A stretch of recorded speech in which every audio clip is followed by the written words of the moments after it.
we do have Mr. Hendricks and Mrs. Jones are both missing, but the rest of us are here, so we'll turn it over.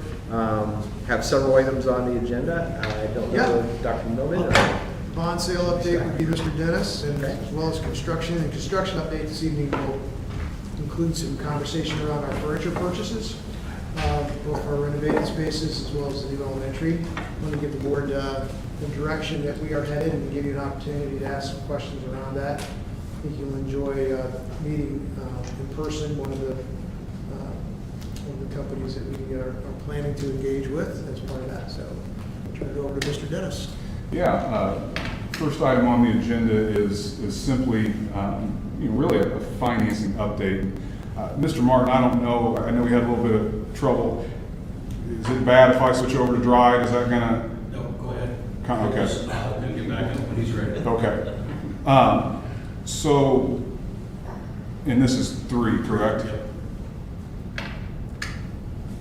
So we know that we made it through our 30-day period for our 2023 financing for the middle school and transportation, and pretty much as quickly as that 30-day period ended and it began to be prudent to start discussing what the mechanics of this financing was going to look like, Jane Herndon from Ice Miller really called a meeting, as we always would, with the finance team to understand some of the parameters and really what this financing would look like. And it became apparent with the timing of when construction would begin at these sites, as well as really when it would end, that we would likely need, very similar to the capital referendum, more than one financing under this umbrella of the $110 million. And so what I'm projecting here is our next 2 board meetings, our next 2 actual meetings of the board rather than this meeting, working session, both on September 19th and then on October 17th. And really bringing this to you tonight for the ability for the board to ask questions or just hear what this financing is going to look like. And what you can see is blue text rather than just black text. And that was Jane's solution for showing action associated with a lease rental bond versus a general obligation bond. And again, just bringing this to the board tonight because I know it's been a long time since financings have occurred in Lebanon Community School Corporation at the rate at which we have done them since we passed the capital referendum. Obviously, we know we have a lot of building needs with the capital referendum, then the middle school and transportation, and then what it looks like in the future with Central Elementary and any renovations here at the high school. And so I asked Jane to come tonight, and I know I said that I would maybe just have questions, but if you wouldn't mind explaining why there is a need for a general obligation financing tied to this, whereas in the past we may have just done a lease financing rather than the combination of the 2. So really the idea of doing this makes our board meetings longer, I guess, these next two board meetings, whereas we would have not had the action in blue before, and we do now. I suppose it makes the September meeting longer as there's no GO action on the 17th, but just if you can, briefly or not briefly, why is a lease financing not, in your opinion, the way to go on this, and why bring the GO on board? I guess, first of all, thank you for having me here tonight. In more complex and larger projects, it's not unusual to go through that 30-day process and get the overall authorization and our maximum borrowing amounts. And then as we learn more about design, the construction of when you're going to have construction bids, how quickly you're going to spend the money, all of those factors go into making decisions on, do you borrow all the money one time up front, Do you borrow it through 2 lease bonds? Do you borrow it through 1 GO, general obligation bond, and 1 lease bond? And there are a lot of factors that go into that decision. They include, are you going to have construction bids in hand before you lock in all the bonds? That's one thing that we like to do because it means there's less risk for you. You know exactly all the construction costs before we're selling any long-term bonds. Another factor in this market is how much interest earnings can you earn on those bond proceeds before they're spent, and can you keep all those earnings? And so there's some federal tax rules relating to that analysis. And we had on the phone with us our financial team, so both Baker Tilly was on the phone as well as Stiefel, running some numbers along with Mr. Dennis, trying to figure out economically what made the most sense in this particular situation. What we're doing here is trying to keep as much flexibility as possible until the decision is made finally how much to issue. The general obligation bonds are attractive for a couple reasons. One is that you can start making payments on general obligation bonds immediately. So you could make a payment on a general obligation bond next June and July, just when bondholders are wanting to get paid, and it doesn't matter if a building is complete or not. When you're looking at leases, especially something like the transportation building, you can't make a lease payment until that facility is completed. So that's one reason these general obligation bonds are attractive. We also have a maximum lease term of 26 years, and that starts from the time that the leases those bonds are closed. So this is also a mechanism to push back, if needed, a little bit more the payment as you have debt coming off.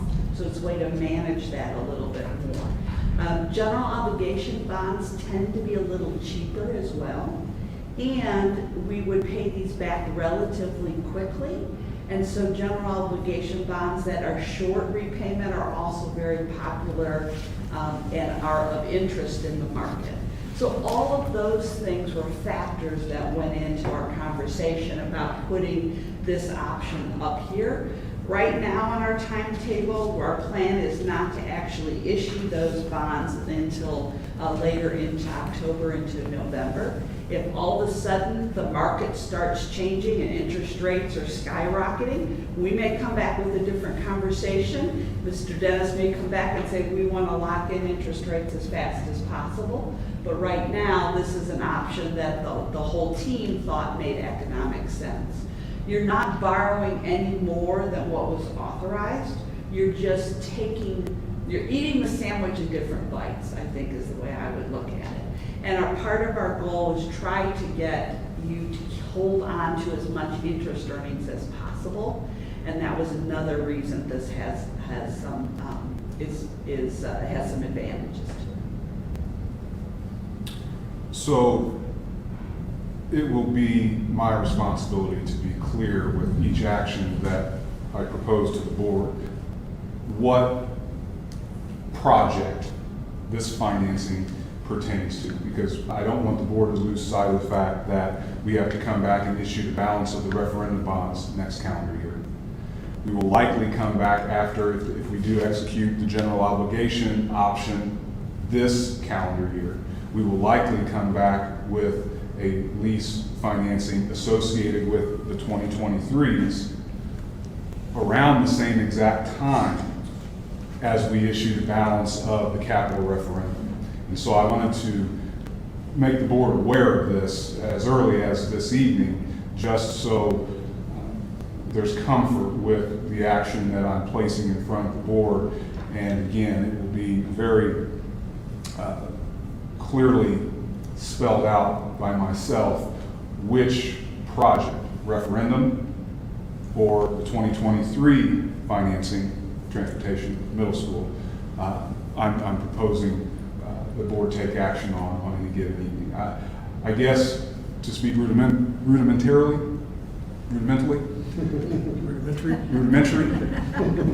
this is going to get hot and heavy, for lack of a better word, with, is it a referendum? Is it the 2023s? That could happen next year, because we will have to issue the balance certainly of the referendum, and it may not be the balance of these. We may issue twice more after this fall on the 2023s, depending on the need for the cash to make our payments, the desire to retain as much of the interest earnings as possible. As we know, we may be borrowing higher than we did 5 years ago, but we're earning higher on our interest than we have. And as Jane explained, we have to be cognizant of that, because we would have to rebate some of that back to the IRS. If we were to borrow all 110 right now and begin earning interest on that, we know that those payments aren't going to happen, some of them until 2026 and 2027. We're just earning too much interest. So no point in making those elevated payments on cash that we don't need right now. So that's why the delay for the capital referendum, quite frankly, only doing 70 million last year, and waiting until July of this year to issue the balance, because we knew that we'd be earning too much interest and we'd be rebating it back to the IRS anyway. And so a similar mechanism is taking place with the 2023s. The difference between the capital referendum and this is the 2023s could utilize this general obligation vehicle paired with a lease financing. So we're not talking vehicle. full, we're just talking smaller GOs. To what size and what terms are we thinking? So we have a general obligation capacity of, will be 15 million this fall. And as you know, unless we pay that back quickly, we lose the ability to issue again. So likely 2-year payback on that 15 million. And you're gonna see, actually, I think, unless it changed, what's gonna show up in the newspaper is an 18,190,000 maximum, having to do with assessed value and some other things, that's the maximum that you can borrow. And then it may be closer to the 15 that actually get issued. And we'll be keeping some of our powder dry for other purchases under that GO bond like we normally do, or not? Yes, so Other, I'll have to provide the board with the update for the overall budget for this 110 million.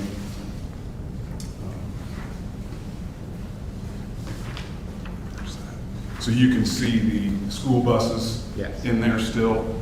You can see the roofing planned through Etica, that not necessarily associated with the building projects themselves. Vehicle purchases, SRO, maintenance vehicle. Yes, I like that saying. First time I've heard it. Powder will be kept dry for items such as that. Because you're paying back the principal so quickly. I don't remember what you needed next year to manage the tax rate, but it was 9 or 10 or more million next year in payment just to manage. So we still don't have net assessed valuation from Boone County, and so the 18 million that will be published in the Lebanon Reporter is to mimic the growth in AV that we saw last year that I don't think we'll see this year. But as we don't have that by the time publishing press time comes for this, we did have to protect ourselves in that manner. So and the other question, you talk about the maximum interest we can earn. Is that per issuance, or is that total as a corporation? No, is it okay if I talk? please. The Internal Revenue Service has certain rules and guidelines, and it's by issue. The By issue. IRS doesn't look at the total project, they're looking at by issue. And you're borrowing large enough amounts in calendar years that you're not going to be considered a small issuer, which is the best or the easiest exception to meet. So you're more likely to be in the 2-year exception, and that's why, as Zach said, all of a sudden, knowing you're going to spend all the money in 2 years gives you a better chance of actually holding on to all the interest earnings. Other questions for Jane while we have her?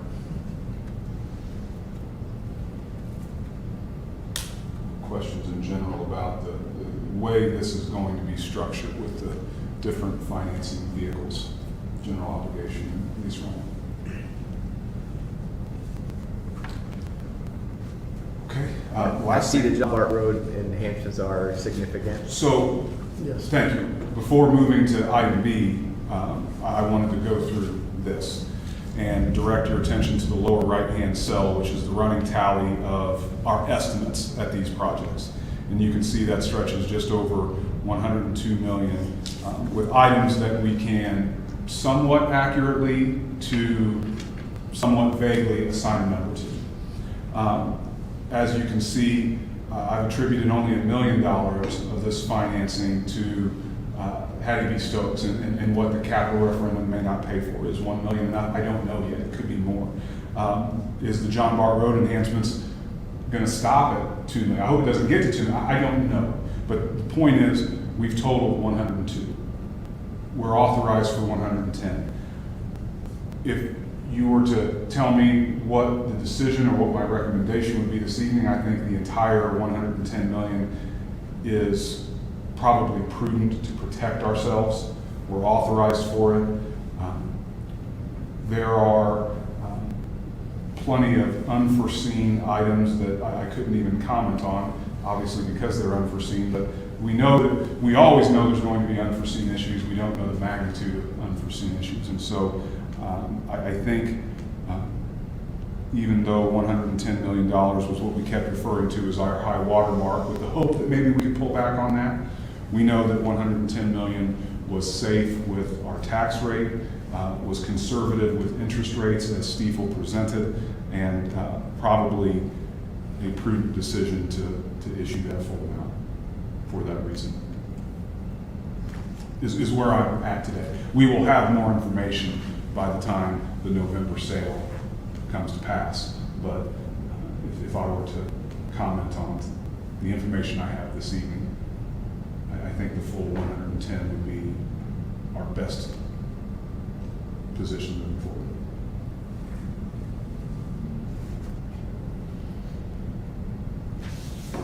Any other questions related to our finances? Jane, thank you very much. Thank you. Nice to see you. Chad, how do I let go of this now? You don't, or you don't have to, we will just grab hold of it. You'll kick me off? Yep. Perfect. Second issue, construction update. The board has been privy to obviously a lot of design information for our new building and our two renovated buildings. You've seen the aesthetics of the interior design rendering. You've seen the aesthetics of the exteriors. And other than staff and students, we've not really talked about what will be inside of these buildings. As you can imagine, certainly with a brand new building, we have to furnish that brand new building. And while we could elect to just move or retain all of the furniture at Central Elementary and retain all the furniture at Perry Worth and Harney, in touring those buildings, depending on the room you walk into, you see different furniture that has been purchased at different intervals, and it doesn't match. And for that reason, I think with the presentation of beautifully renovated buildings and the beautiful new construction, I think it's relevant to have furniture that goes along with it. And so in that regard, I am going to ask a gentleman from a company called Purposeful Design to come and talk a little bit about not just their company, but their mission. I was at an IASBO meeting really late last year at Perry Township, where Brady spoke. And obviously, Brady didn't know, but I knew what was coming for us and the need that we would have for furniture. And to speak plainly, I was really enamored with what Brady presented that day about what Purposeful Design does. And I'm sure the three of you are sitting right there right now thinking, how enamored can you be with furniture? And I think once you hear them speak, you'll understand that while the furniture is beautiful, it wasn't the furniture that I was enamored with. it's what they stand for. And so I definitely thought that it was necessary to allow the board to hear about this company and what they're doing and my proposed engagement with them. So I will stop talking for once here and let you all do that. Okay, great, thank you, Zach. Here's just my information. Address and so forth for us, Purposeful Design. Good. Okay, yeah, we're good. Yeah, so thank you very much, Zach, and all of you for letting us be here. We are a little bit of a different kind of organization. We're actually a not-for-profit organization. And I'd like to share with you today just a little bit about our mission, what we do, a little bit about how we do it, and the results of what we do. This will all be done in a flash. And hopefully so that you have at least a basic understanding of our mission and maybe even be excited about it. We are thoroughly excited about it because of all the life change that we see. So to help you understand our mission, and secondly, I'd love for you to end up feeling confidence toward Purposeful Design as a trusted school furniture supplier. So we, and Brady and I are going to coordinate this. He's got the changer here. So next, please, Brady, thanks. Yeah, so this picture is at a middle school cafeteria. You can see our Purposeful Design tables there across that photograph. And what we do is we help move folks from homelessness, addiction, incarceration, poverty, and a world of broken relationships that always goes with that. Help move them from that into, our goal is to make good workers out of those folks, which, as you can probably imagine, for some it's a real stretch. But that's our mission, to make good workers out of them so that they can support themselves, take care of themselves, stand up on their own 2 feet, support themselves, and even their family. So that's why we exist. We hire folks coming out of homeless missions or sometimes even off the street and begin to train them in a particular kind of environment that makes all that possible. Brady, thanks.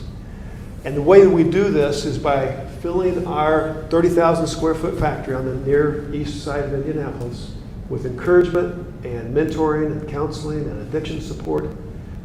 And one of the things that we didn't plan in the beginning 10 years ago, but now is a big part of who we are and how we're becoming, is that a bunch of us live in the same neighborhood across the railroad tracks from our factory and within a block or two of each other. So, you know, becoming a new person is really about a whole new strategy for living, new relationships, new habits, new street corners, new everything. So living together in close proximity is also something we found really helpful. And everything we do in this life rebuilding process is done on a platform of work and responsibility.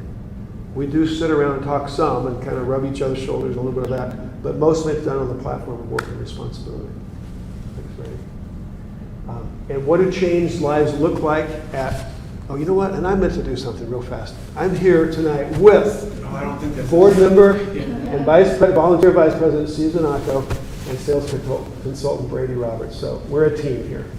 So how do we go about doing this, and what do changed lives look like at Purposeful Design? We see, for one thing, hope replacing despair, and I mean real despair, hopelessness, families reunited, kids with a dad, folks paying rent for stable and secure housing instead of actually living on the street or at the homeless mission. People walking free from addictive behavior and then helping the next person behind learn to do the same. Some of our folks, now their main passion in life is to help somebody else walk out of that, just the way somebody helped them walk out. And finding great satisfaction and fulfillment from producing a beautiful product. The life history of the folks that we get to have the privilege of working with, they're coming out of all kinds of mayhem and a world of moans and groans. And everybody around them, they're moaning and groaning, and everybody around them is moaning and groaning with them. And now what they get as they get to show off the work of their handiwork is oohs and ahs, and it's really uplifting and rewarding for them to see happy customers. Thanks, Brady.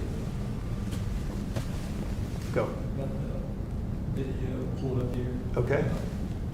It's not following, it's a slide over. Chad, do you? Oh yeah, okay, so next is one of our customers. We sell almost exclusively to the commercial marketplace. Hospitals, hotels, restaurants, schools, universities, airports, you name it, businesses. And one of our customers wanted to produce a short video to tell the folks back on their turf where their furniture came from. And so they came out and produced their own 2-minute video, which I'd like to share with you quickly. So if it'll work, we struggled with this. On an early Monday morning, workers unload 24 tables, all headed for MISO's cafeteria. The tables will share stories. Each has a story of its own, a story of defeat, pain, and inspiration. Inside a former church on Indianapolis' Where we east used to side, workers at Purposeful Design build office and home furniture.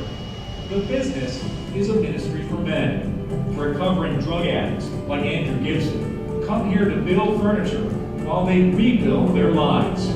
Gibson's troubles began years ago when he became addicted to prescription drugs.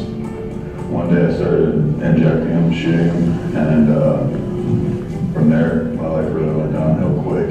Within a few months I had lost everything. His addiction took a toll. The pills led to heroin. Losing everything included his wife and kids. Co-worker Ted Johnson knows what Gibson is going through. A crack cocaine habit turned the once successful truck driver into a convicted felon. Johnson ended up in rehab. Rehab led him here. Crack cocaine just put such a damper on my life. Coming here to Purposeful Design, it was not only a job, it's a Christian-based setting, and it's a lot different from any other work environment that I've ever been in. And these guys they're not just acquaintances, they're really like brothers, you know, we try to bear one another's burdens. MISO buying the tables contributes to the cost.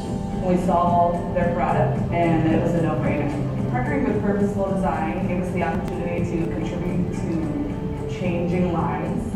It's working for Andrew Gibson. He's back with his wife, enjoying, relishing life as a husband and a dad. Cutting out excesses, putting the right pieces together, sanding away the rough spots. The goal is to master those skills with their hands and their hearts. MISO's new cafeteria tables serve as symbols of their success through purposeful design. That's the facility we started off in, a small church that we turned into a workshop.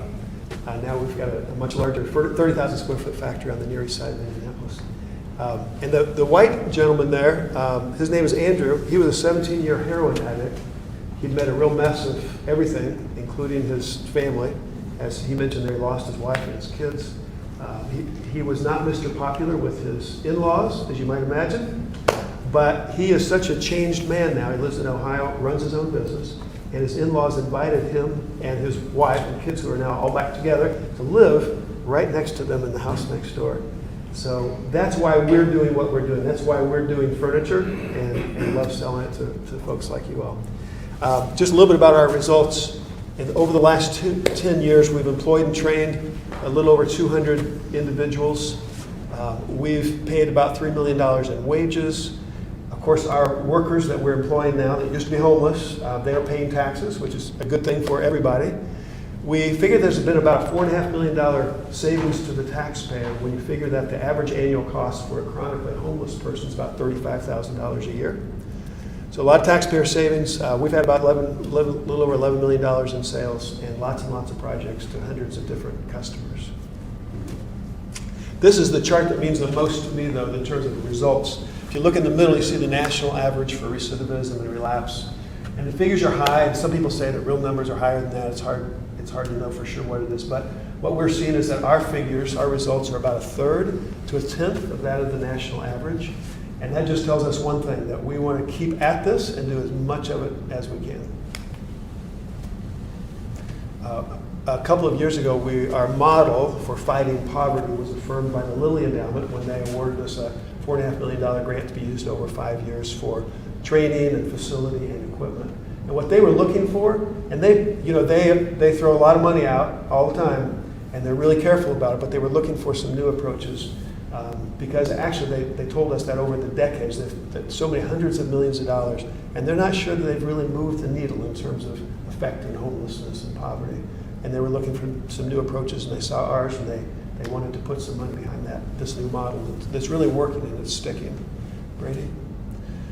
We have lots of good customers that you would know. These are just a small sampling of them.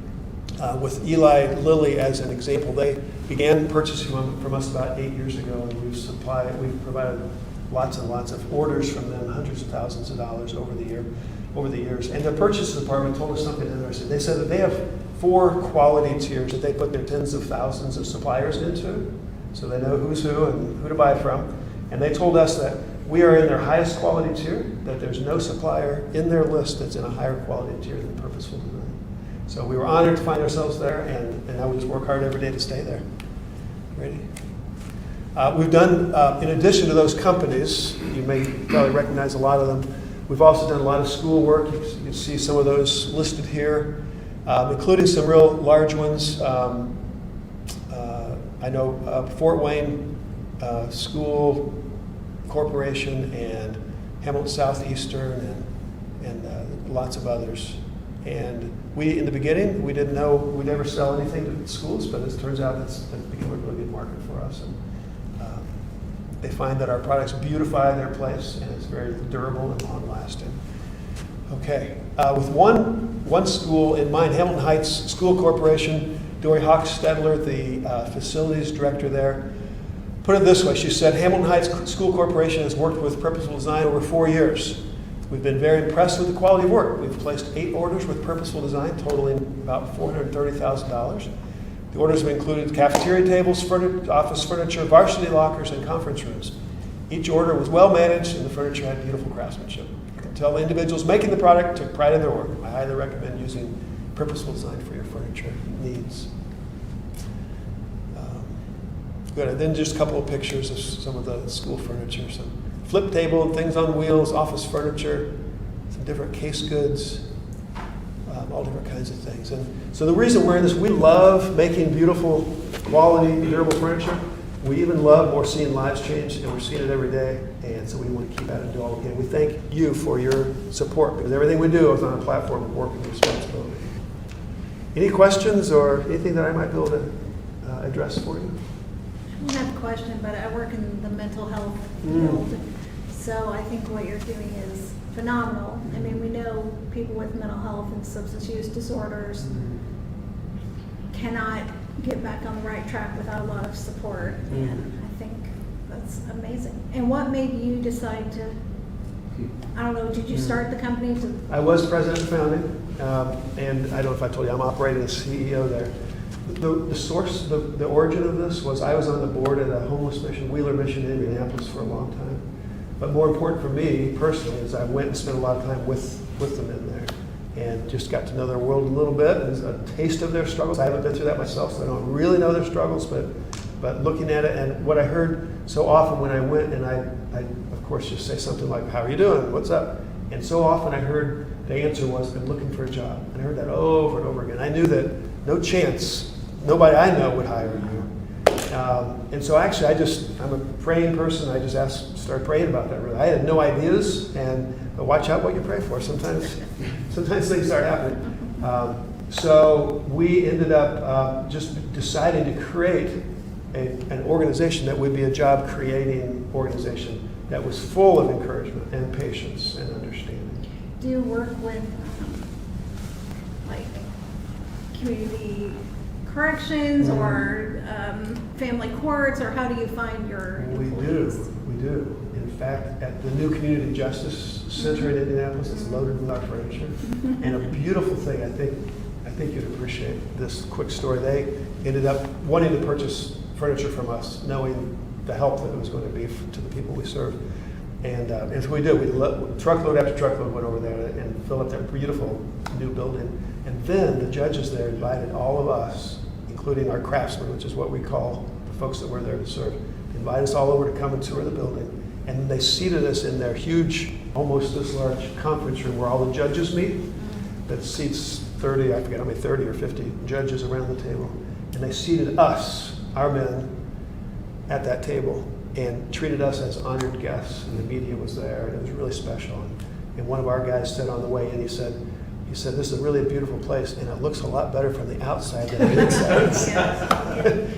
So do you only employ men, or do you have plans to Because, you know, there are a lot of single mothers who are in the same position of needing Yeah. jobs and support. Where we are in that right now is we do only employ men, and I can explain, be happy to explain sometime, maybe not now, but why we do that. Really just kind of for the men, a season of focus where they can focus on one thing for a little while. But we have a school that we run where we train 350 men and women and youth down through high school here. So we are training women, we're not employing them yet, but when we train them, we place them into employment and apprentice opportunities to women as well right away. So, yeah. I don't want to take too much time. Generally speaking, from a financial standpoint, can you say where you guys normally come in terms of comparable products and comparable bids for similar jobs? Yes, we're never the cheapest, and we know that. We are a premium product, and along with that, premium price. But we compete, so all those schools that were up there, we compete on the street on the basis of price, quality, and service every day. That's how we get our business. We're not asking for charity buys, so we're competing, and therefore we conclude we are competitive, and we're not the cheapest. But we're operating that kind of premium product. And I know you guys you said you guys were nonprofit. Is there a percentage of your guys' funds that goes towards housing, mental health treatment, counseling, things like that? Is that something that you guys pay for your employees? How's that? Mm-hmm. We cover 80 to 90% of our operating expenses. So all of our wages, all of our normal business experiences. We cover that through the revenue generated from the sales of what things that the men we serve make themselves. So we're largely almost break even, not quite, slightly below.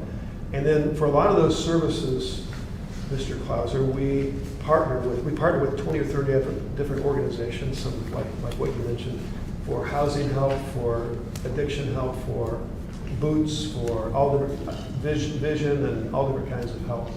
So we don't provide all those services, but we connect them with folks that are really expert in these particular areas. And what's the average length of time employees are with you guys? Right now, about 11 months. When they come into us, we encourage them to come for a long walk, not a short walk, for two reasons. One, they generally need it. 17-year heroin addict, it's a long walk in, it's going to be a bit of a walk out. So they need it, plus we want to generate a little business engine that can really hum, and we can meet the needs of our customers so they keep buying, and we bring in more people because we're growing as opposed to we keep spitting them out fast. So 11 months is average. We encourage our folks to think in terms of an 18-month stay because we know we don't want to leave too soon. That may not go well. Phenomenal mission. Yeah. Love for you to come visit. It is a really fun visit. You meet some of the craftsmen, hear some of their stories, and they're very moving stories. One guy came in and he said, "I'm Zach." He said, "I'm 30 years old and I've not been sober a day in my life since I was 14. He had 5 little ones that he was not doing a good job taking care of.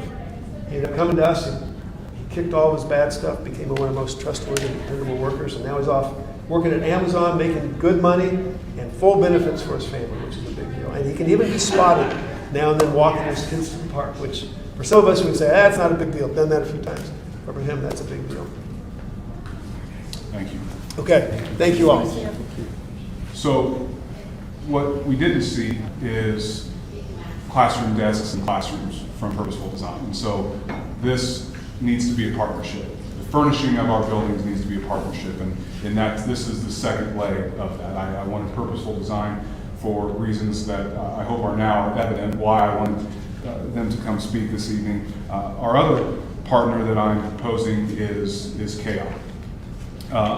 And I've asked them in their absence, and they're very willing to attend tonight. I wanted to keep things moving. And so in their absence, I asked for them to prepare some literature to show their book of business. And as you can see on the front, there are a lot of really K through 16 clients, I would say, as they provide furniture for learning environments. They, of course, add pictures to this, and you can see the types of furniture that they can provide. In addition, they offer space planning purposes. So 4 pages in, you'll see a floor plan. That is our new elementary school, and they've done this for Perryworth and for Harney as well. This is really important because it allows us to do phased deliveries, which is what KI would say they are the front runners and specialize in. You know, Perry Worth's 12 classrooms are going to, the ones that we're building right now, are going to come online for the first day of school next year. We need that furniture then, but then the renovations on the interior begin. So we know how much furniture we need at Perry Worth, but it can't all show up on day one. It has to be phased, and KI takes ownership of their trucks showing up when they're supposed to show up, their employees assembling the furniture on our site when it shows up, and you know, it's a partnership that I think is going to be a very interesting one. That being between KI and Purposeful Design on the final 3 pages. And Mr. Clauser, I'm glad you brought it up, and I think you'll see there where the competitiveness in price shows up. Could KI have furnished 100% of our building? Yes. Yes, they could. And you see that price in the first column. My pink highlighter shows my recommendation to the board and where I would like to move forward. I would like to bring Purposeful Design in to our admin spaces. You saw a lot of the very neat administrative and office furniture that Purposeful Design offers. You saw some floating shelves. We know we need some different storage solutions that KI has in their catalog, and so that is why PD and KI are coming together on the proposal for the admin space. Media Center, I want our students to experience this. I don't know if the board knows this about me, and kind of one of the sides of the mission, one of the things that originally drew me to what Brady showed that day back in November was during breaks when I was a teacher, I did some trim carpentry, and I was very intrigued by solid surface tabletops. They're beautiful to me, and they really can change the mood of people that can interact with them. So I want our administrators to be able to do that, and I want our students to be able to do that as well. And media center tables, I think, are a great spot for that. I wanted PD to price cafeteria tables. But unfortunately for our elementary schools, we need the ability for seating to be attached to the tables, because we have operations, custodial, design to clean up that space day in and day out, and we rely on that connectivity. One person can move an entire table and an entire bank of chairs, whereas if they were loose chairs, which is what you see as the KI price, we would need both KI and Purposeful Design in the cafeteria, KI for the chairs, PD for the tables, but we need to be able to give our principals to retain the ability to have lunch scheduled so that first graders can eat last. Okay, Mr. Dennis, why does that matter? First graders aren't going to be able to stack loose chairs, not strong enough, and we love our first graders, but I have a second grader at home, and I don't know that I trust Drake to stack his chair in the same spot every single day or have the strength to do so. So we need to preserve that flexibility for our building leaders to have first or second grade lunch last every day. Could fifth graders do it? No question, but I can't guarantee that fifth grade is going to be the last lunch at every building every year. So that is why the recommendation is for all KI in the cafeteria, and then academic spaces as well. That is a product that Purposeful Design is not yet providing. And so it's an a la carte approach between the two companies, and then in my handwriting there, you can compare the cost of inviting Purposeful Design along compared to asking KI to do it all. Both companies are members of CIESC, so we are leveraging our cooperative pricing with both. So this is a huge purchase. None of these items are going to be over $5,000 individually. Not any of this will be capitalized. But when you total these 3 buildings, it's a large purchase, and I want to make sure that you all are confident that I've done due diligence on finding best pricing, since both of the partners are members of CISC, and just like we purchase our buses, we can feel confident knowing that we're receiving best pricing from both companies. So the reason that the new elementary school is a bit more expensive is at our 2 existing schools, Harney and Perry Worth, the casework in the media center remains. So where we keep our books right now, we have to outfit that completely. at the new elementary school. So we will be receiving KI cases, bookcases in the new elementary school, KI chairs, but purposeful design tables. That's the difference. You can see Harney and Perry were very similar in overall cost. So again, Mr. Klauser, I know you brought up the question, are you competitive? And I commend the honesty of that answer is we stand behind. I think what's very interesting is every piece of KI furniture will have a 15-year bumper-to-bumper warranty. Every single one of these tabletops from Purposeful Design can be refinished and resurfaced by them, and we hit the reset button on that. And so those are rolled steel bases, if I'm not mistaken. These are robust pieces of furniture that we know have been tested by kiddos from their previous K-12 supporters. So happy to answer any questions, but again, we haven't really talked about what's going to go inside of our new buildings other than paint and tile. So I wanted to share that this evening. Excellent, Bob. Thank you all. It's great. I'm glad we can be part of it. Thank you. Thank you so much. That means a lot.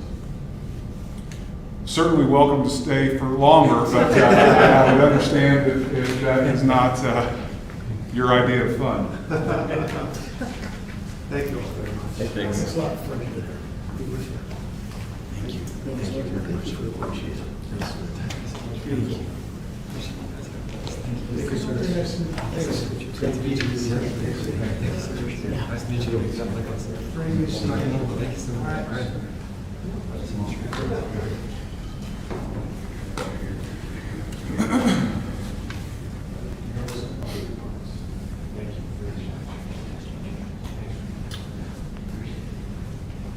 That's the construct, is that all the construction update? Yes. Okay.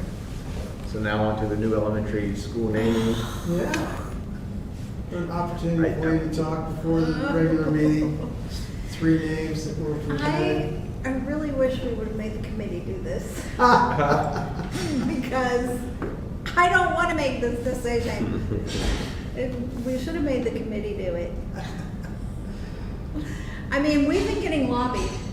By one name. Yeah. Sure. I've been lobbied by 2 people for one name. That's what I'm saying, Central. but the Yes, one for name one that name we're. only. Lobbying is happening Only Only name. lobbying is happening on one. Yes. So, I don't know how we're gonna make this decision because all of them would be fine. Like, I like all 3 of the names. I don't, even though Central Elementary really wouldn't be Central anymore, but Yeah, I know there's a lot of emotion tied with, a lot of emotion.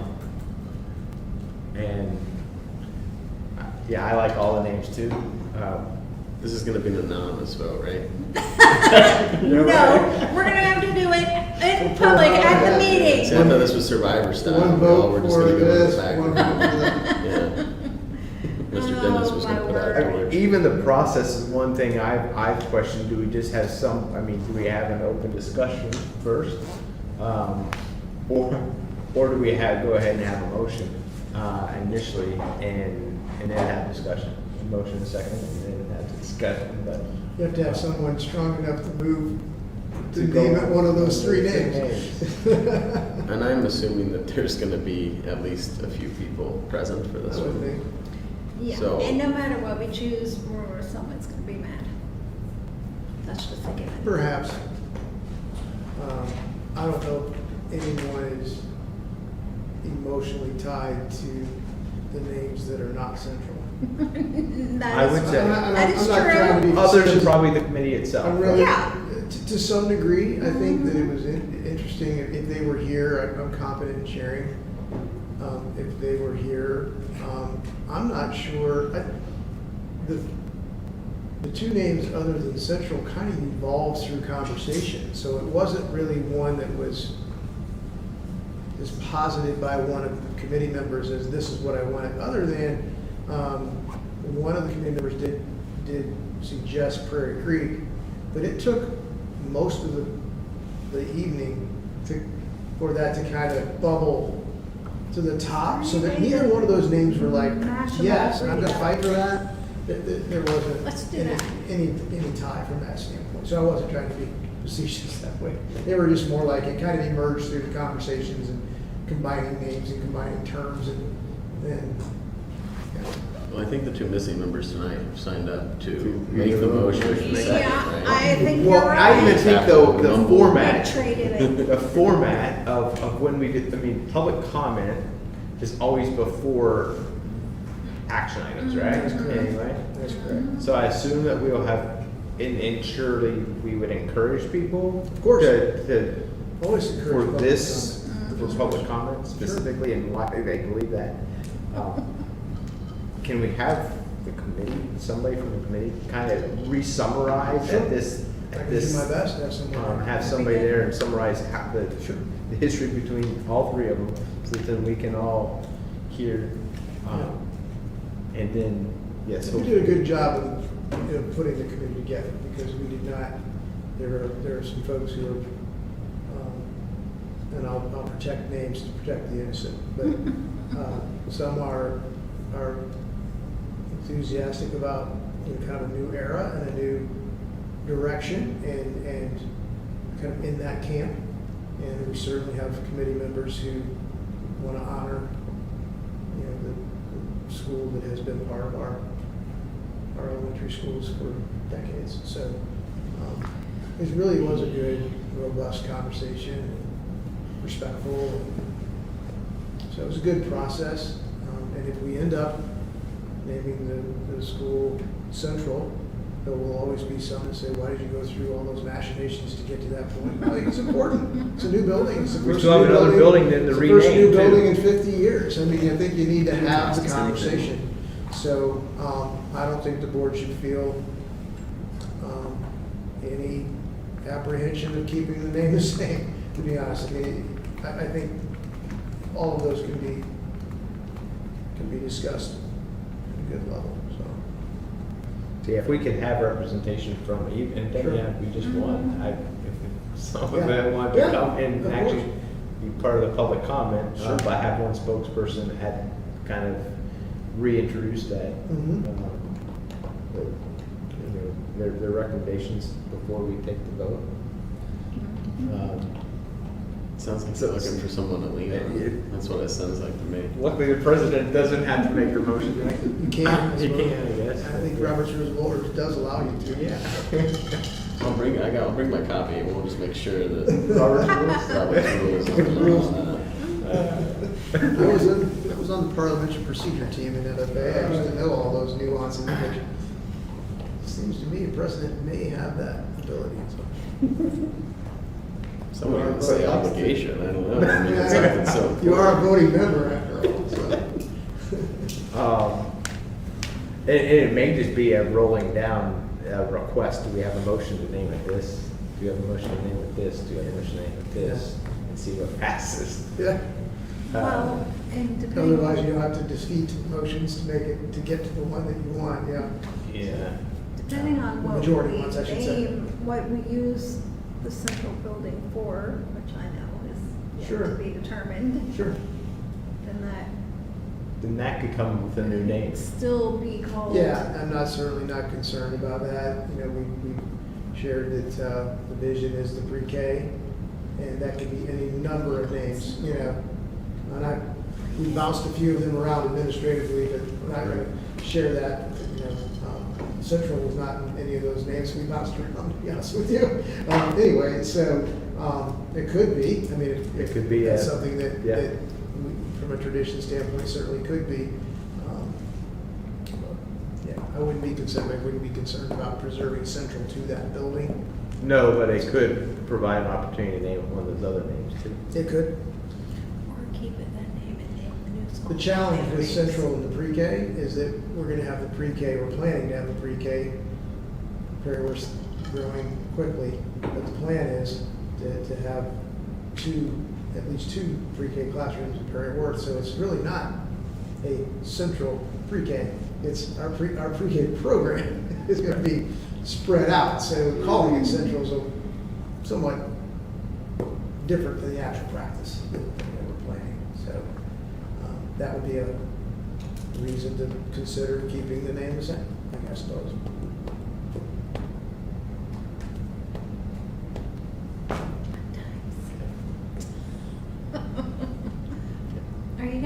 ask us what, I mean, before What do you that need? meeting, what? Yeah, what I we are can, I gonna- can individually ask Sue So and try. we're not gonna be like, Yeah. no. I put it on this agenda in case you do want to have Yeah. some more open conversation about it. You're able to do that, and then, I mean, from a complete lobbying point of view, which is my frame, yes. no one else has lobbied for any of the other names. I do. That's what, yeah. I'm also not prepared to have a battle that doesn't need to be had. I Honest with agree you. with that. Yeah. Especially when I know there's some other things that are going to be rearing their head here soon, Yep. that are gonna be bigger battles. People who have T-shirts can still So, wear. I mean, we're talking about the transportation center, we're talking about, you know, the Balancing. next item on this agenda, this enrollment update and the things that's going to be bringing. Right. I'm already gonna be a pretty unpopular guy, I assume, around the bar top at LA Cafe. I don't need to be adding any other reasons. Right. So, Nothing wrong with being safe either. There really Yeah. isn't, especially, Yeah. you know. Really, this is not the thing you want to, yeah, not just, you don't want to tick people off because of the name, right? Right. So, yeah. Yeah, and as I said, I don't think there's people, it's named something, if it's named Central, I don't think you're gonna have a line at the podium. I don't think you're gonna have a prairie You creek never line at the know. podium. yeah, You never know. Pretty confidently. We do have another building to have to name too, then, though, right? Pardon me? We do have another building to have to name, transportation center. Yes, yeah. So far, that's what's on all the pictures, so. That's a pretty good name. Call it transportation center. But if you want to name something, by all means. Consolation prize is what I think. Yeah. Each of the We three. don't call it Lebanon Schools Transportation Center, it's something else, people are People gonna, are- the UPS guys are not gonna know where to go. True, that is. So, yeah, I would tend to concur with all that's been said, so. on the former building, not to change the subject, do we have any sort of time restraints in terms of submitting any plans for reuse of the building with the new legislation we'll that's get coming into some, practice? Yes, we'll get some legislative assistance on that, Yeah. as we're repurposing it. Our current understanding is if we use at least 50% of the building for an educational purpose, That we're good? that we should be good from the square footage standpoint. And if we continue with the plans of moving DPK there, as well as the pre-K classrooms, utilizing cafeteria spaces, Mhm. gymnasium spaces, we Okay. should be in pretty good shape. Okay. Have you thought about, We'll definitely get that. The timing isn't going to be an issue, right? We'll be able to. You slide have into a that. period of time before you have to list it, or have plans in place or renovations in place. So Not that I'm we should- anticipating the same type of problems that IPS has, Do not just anticipate because I that. don't think we have the same amount of, you although know, they are getting some, Jockey. legislators are getting some pushback on this law. Yeah, when people found out, I mean, it certainly was a very interesting physical reaction, really. mm, All but Mr. Clauser were, the two of you, Mr. Clauser wasn't on board with us yet, during the referendum campaign. But when I explained that, a lot of folks, I mean, full transparency, we kicked the tires, so to speak, on raising Harney. Because of the age and possibly building a large, high-efficient building, we had the acreage to do it, but under that new law, it was off the table because we could not raise that building. We would have had to make it a building. If we abandoned that building of students, that was a no-brainer. Yeah. You'd have to list it at that point to a charter for a dollar or a college. So it was. But I think your initial question was, at what point, what do you have to have? Yes. To show good faith moving towards that? There is a whole process through the Attorney General's office and the DOE, where there's a series of filings that you have to show, affidavits from the board, I think, and architectural design, and Gotcha. what you're planning to do with it, and it has to get, you get a stamp basically that says you don't have to list it. I believe I'm simplifying it, but that's. we've got, I mean, I know we have Yeah. time on that Yeah. front, just. Yeah, we'll definitely vet that with Mr. Franzen and all of that. He's helped some of that, or he was on top of that West Lafayette case which was a big one as well prior to IPS, where they were fighting that law as well. So we'll certainly do our best. I think our last reading of the bill or the law and talking to folks, we're pretty confident we're okay, but until we get that. Yeah.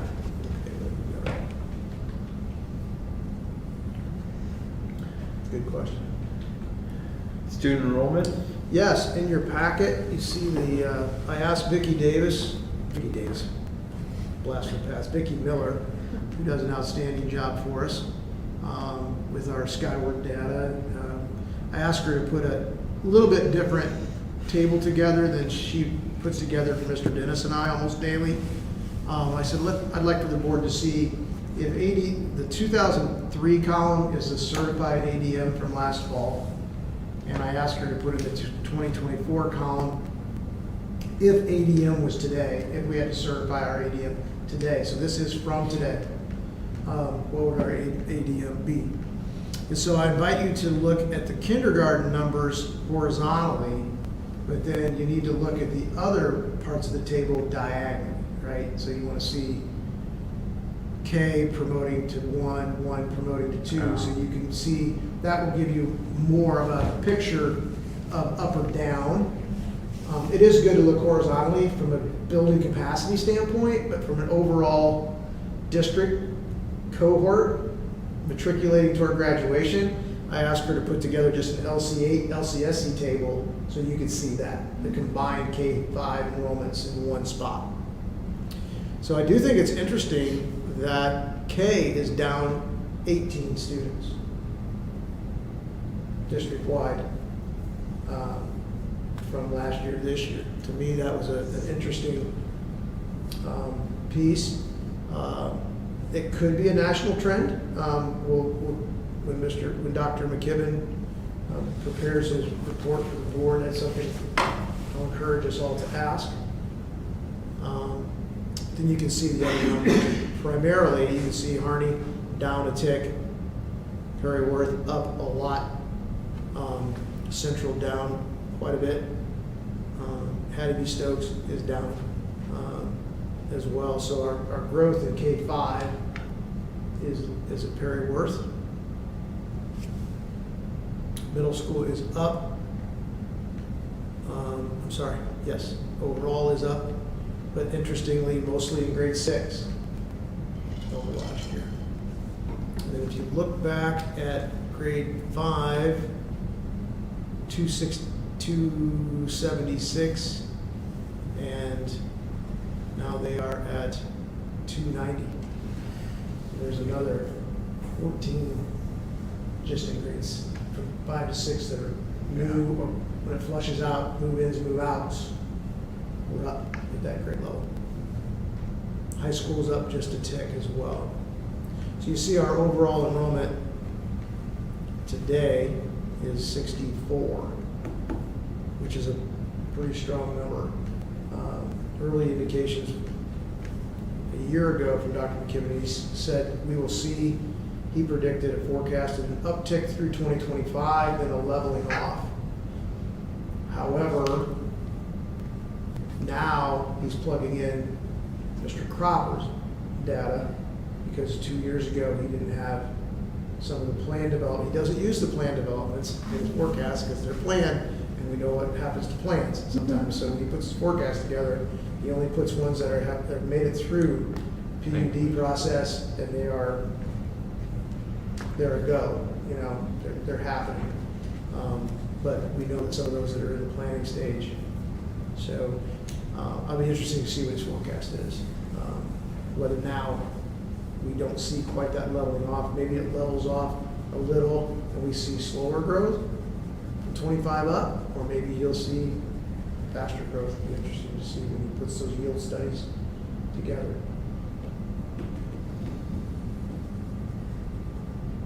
Any questions that pop out that you may want me to shoot toward Mr. Cropper or Dr. McKibben, let me know, and I will be happy to.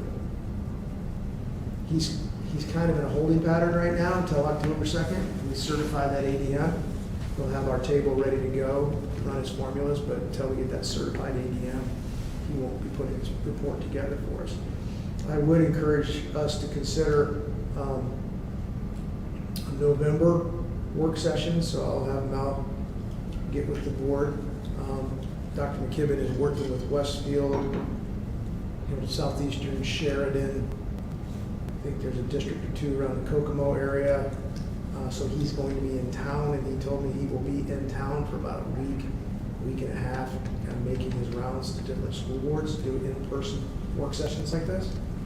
And this is a good format to do it in. He can sit down with you and walk you through the table and tell you how he got to those forecasts. So we'll be looking at a November date and get that to you so we can dig into the data. I know you said 6th grade, but actually kindergarten first, I could jump the most, right? Kindergarten first, yeah, I just thought it was interesting. I don't know if I was suggesting it was the most, I just thought it was quite a bit. Yeah, it is. I mean, more than historically from 5 to 6. But yes, you're right, K 268 to 289 is a significant, yeah. It could just be that happens to be the age of the kids and families who moved to town. I mean, it may not be more complicated than that, or it could be some type of a demographic national trend. So, I'll send this to Jerry as well. Be interesting to see compared to like the IPS schools in terms of if it's a trend of people my age moving from the city out to the suburbs at about that time, which is what I assume it is. But, And it'd be interesting to see pre-COVID where we were. right, well, that's what I mean. Too, Because yeah. before it seemed like there was kind of the inverse happening. People were staying in the cities longer. But, Yeah, you get some of that migration. And now that we are starting to have a housing that is comparable, or and hopefully some jobs that will allow folks to be able to afford that, especially when both mom and dad are working, and we'll start seeing that trend. So that was my enrollment update. So good. It's better to be up. Up, yes. That puts us in the minority of school districts in the state of Indiana. Majority are in declining enrollment situations, to your point. I think the last item was a staffing Staffing. update. The board asked that question. I thought I'd just put some numbers to it tonight so you can see. This looks like this doesn't include teachers. This does not. This does not include certified. We are still one teacher short in Hardy. Several IAs short, right? We're always several IAs short. Okay. That is such a moving target. That's a fluid number. You're in and out. Well, you see your board docket every month, but Yes. 6, 7, 8, 10 ins and outs of IAs. Because we had four sections of kindergarten slated for Hardy in the process of hiring for K. And one of the existing K teachers resigned, moved back to Southern Indiana. It was really right before school started. So we went from, should have been, we were going to have 4 pretty small kindergarten classrooms at Hardy, now turned into 3 25-student classrooms. It's a tick higher than we'd like it to be. So we assigned or created IA positions for each of those 3 classrooms, but that's great if you have applicants and there's people to fill those spots. And so that creates some openings. Mr. Salzman has done an outstanding job in his role here is exceptional learning, and he's done an audit. He sat down with Mr. Dennis and I a week or so ago. So we've opened some new special education instructional assistant positions. We've opened some special education teaching positions. I wish I could tell you I was optimistic about opening a special ed position after school. It's already underway. We may get lucky. There are people moving to to the community, so Yeah. we may get lucky. We certainly have some outstanding substitute teachers from the folks who are moving to the area, some folks with some K-12 experience, some retired folks, a retired teacher from Lawrence, who's been subbing quite a bit, Abby Stokes, high school teacher, loves subbing at the elementary. And so we are reaping some benefits of a growing district, which we hope we would.